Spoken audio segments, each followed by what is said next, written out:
kingdom of God and His righteousness, and all other things shall be added to you as well. Amen.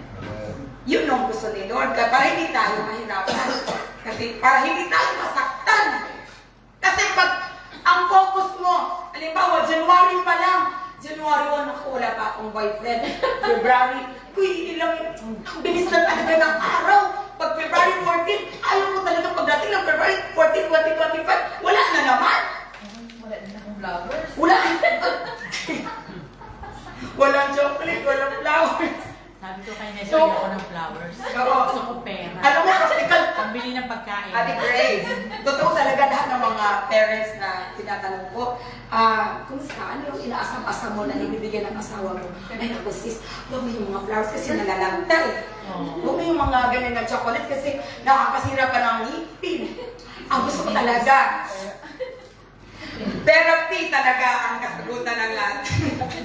Pambili ng pagkain. Therapy is so powerful. Praise the Lord. Okay. Alam mo, ang isi-share ko ngayon kasi yung iba medyo excited ng kumain. Di ba? Dalawa lang po God's initiatives, ulitin ko po, itong mga kaparaanan ito, si Lord mismo ang nagbigay sa atin para maibalik tayo sa Kanya. Hanapin natin siya. Number 1. Ano po yung number 1? Number 1 is the prayer natin. Intercessory prayer natin. Kaya tayo nandito, umatin lagi, para ipapractice natin ang ating sarili na mag-pray talaga tayo. Kasi the Bible says, pray unceasingly.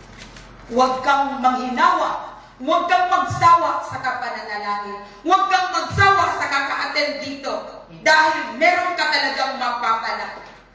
Amen po. Okay, John 16 verse 7, it says there, para sa ikabubuti ninyo ang pag-alis ko, sabi ni Jesus, dahil hindi paparito sa inyo ang tagatulong or patnubay kung hindi ako aalis. Pero kapag umalis na ako, ipapadala ko siya sa inyo. Praise God. So, si Jesus sabi niya, I'm going back to the Father, pero hindi ko kayo iiwang mangungulila. So, meron akong iiwan sa inyo na tagatulong or patnubay ninyo sa lahat ninyong gagawin. Alam niyo po, upang hanapin ng tao ang Diyos, kikilusan muna siya dapat na Holy Spirit. Ang puso ng tao, likas na may kabulukan. Tama po ba? Kaya nga na-invento yung pusong bato. Oo. Kasi ang tao talaga, mas pinapigas ang mga puso. Yan kasi ang taktika ng kaaway. Praise the Lord. Salamat sa Diyos dahil meron siyang inihatid sa atin. The Holy Spirit was sent to us para tulungan tayo na hanapin natin si Lord. Amen po. Kaya ang unang work ng Holy Spirit sa human experience, sa ating lahat ng mga mananampalataya, walang iba kundi yung divine conviction. Itigatig ang puso mo. Without the deep conviction of the Holy Spirit, ang tao ayaw maghanap kay Lord. Conviction is, sabi dito, conviction means being awakened from a state of sin. Parang nauntog ka na tauhan ka na. Maraming tao, iuntog kaya natin ulo niyan sa dingding kung hindi. Ako, ang dami na nagkabukol-bukol na wala pa rin. Hindi pa nagigising. Pag gagamitan natin na ng mga ganyang kaparaanan, Diyos ko, magbiasta ang mga ospital kasi ang daming pera. Ang daming pera mauubos kasi sabi nga lang kanina na po. Half day pa lang, 12,000 na hiningi sa akin. Paano pag whole day na? Sabi natin guys, nakarelate ako dyan. Praise the Lord. Salamat sa Diyos. Salitin ko po. Kanina, nabanggit ko, ang naturalista ng tao, ang natural man, never yan mag-isip na hanapin si Lord. Pero salamat si Lord, gumawa siya ng initiative na i-remind tayo, the Holy Spirit is in you. Amen. Sosyalin ka, may tagatulong ka. Tayo, pag may katulong ka, isa, dalawa, tatlo, nakako, taas na o ka na. Kapi dyan.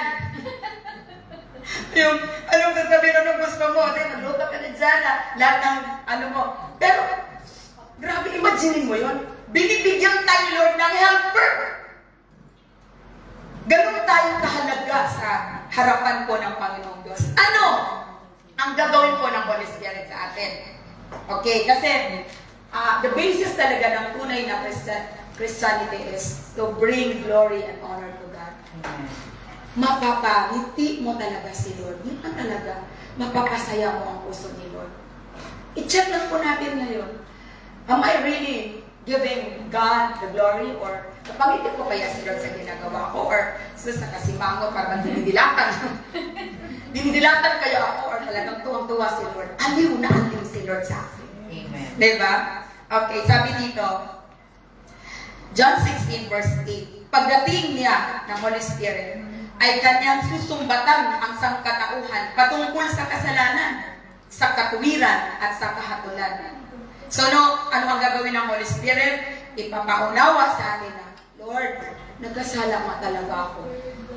Parang si Haring David, nagkasala. Sabi niya, Panginoon, tunay nga ako nagkasala sa iyo. Wala rin ba ang katuwiran? Kasi ang iba, ako Lord, sorry Lord, tao lang talaga, Lord. Natukso din. Diba? Alam mo na Lord, alam mo na mga ganyan, diba? Ang dami natin mga excuses. Pero alam niyo po, ang tunay na kumilos sa kanyang Holy Spirit, pag nagkasala siya, ura-urada. Walang chichibureche. Alam niya na ang ginagawa ko paglabag sa kalooban ng Diyos. Diba? Praise the Lord. Okay, ano pa? Verse 9, sabi doon sa John 16 verse 9. Susumbatan niya sila patungkol sa kasalanan sapagkat hindi sila sumasampalataya sa akin. You know, ulitin ko ba, i-convict. Hindi po ba? May inaway ka? Asawa ka, may inaway mo. So, hindi ka talaga makatulog, magdamag ilang posisyon na ang ginawa mo, Lord, dito ka. Gulong dito sa kaliwa, sa kanan naman, hanggang nilipot ko na ang lahat ng kama mo. Hindi ka pa rin nakatulog. Kasi bakit? Kinonvict kasi ang puso mo. Praise God. So, ulitin ko po, kapag tayo po ay kinikilusan po ng Holy Spirit sa ating mga puso, mga kapatid, tayo po ay magsasabi sa ating sarili, Lord, taos puso ako na umaamin na ang ginawa ko ay hindi talaga nakalulugod sa iyo. Ayusin mo ako. Hindi ko talaga kaya. Praise God. Ulitin ko po, you must humble down before the Lord. Amen.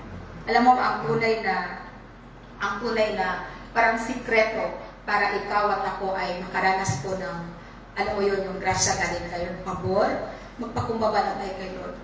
Yun talaga ang unang, alam mo, the greatest, the mark of a true Christian, number one, is humility. Pagpakumbaba. Amen. Talaga, pag-amin na Lord, I can do nothing without you. Hindi ko kayang baguhin ang sarili ko without you, Lord. Praise God. So, ang pinakamahalagang prayer po para sa mga mahal natin sa buhay, walang iba kundi ang salvation. So ngayon, binigyan na tayo ng paalala ni Lord na ang kaligtasan po ng ating mga mahal sa buhay ay higit na mahalaga. Amen. Walang saysayong super successful ang business mo.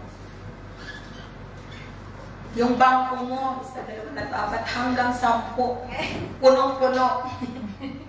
Oh, walang saysay yung trabaho mo. Ang promotion mo talagang parang monthly, promoted ka sa sobrang galing mo. Walang saysay. Yung ano mang meron ka, gumaling ka ba,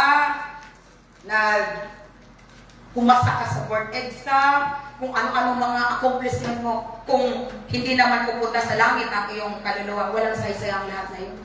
Amen. Yun talaga. Huwag mo pang hinayangan yung ano mang nawala sa'yo. Oo. Sabi ni ate, sayang yung mga pera na hindi wala nga bilangan eh. Dati kung pumunta ka sa walang tingin-tingin sa presyo, basta maganda, what I see, I get it. Yes. Oh. Push card.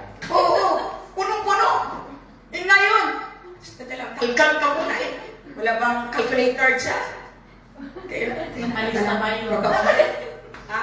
Nakalista na daw ngayon paano bibili niya. Dati hindi ako nag-ilista. Tapos yung binili ko. Matindi ngayon, naka-add to cart na. Gusto ko bawas ng